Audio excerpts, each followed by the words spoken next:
All right, number 7, for angle relationships with parallels and transversals, give the missing angles measurement and describe the angles relationship that supports your answer. So again, we're looking here for a proof. So there's some kind of a relationship between the x and the 115 here, and obviously that 115 is going to help us find that x, and the question is how.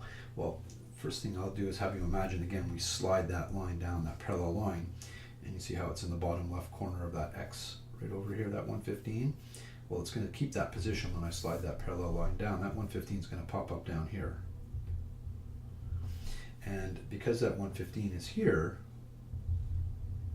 and we know that the whole thing has to be 180 degrees on a straight line, that x will be equal to 180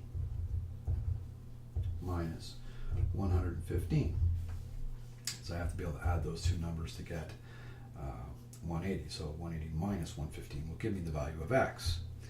When I do that, you're going to get 180 minus 115. You're going to get 65. So the answer is 65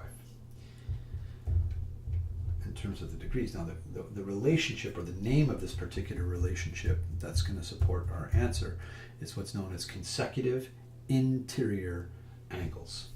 So remember we had that word alternate. Alternate meant that they were on opposite sides of the transversal. Well, when they're on the same side of the transversal, you can see how this angle right here and this angle right here are on the same side of the transversal. That makes them consecutive.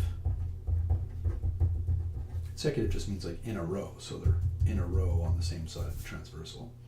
And they're both inside the parallel lines. That makes them interior. So this is just a fancy way of saying you know that consecutive interior angles are supplementary. They have to add up to 180 degrees. So supplementary. And write that bad boy down on your memory aid and you're in good shape.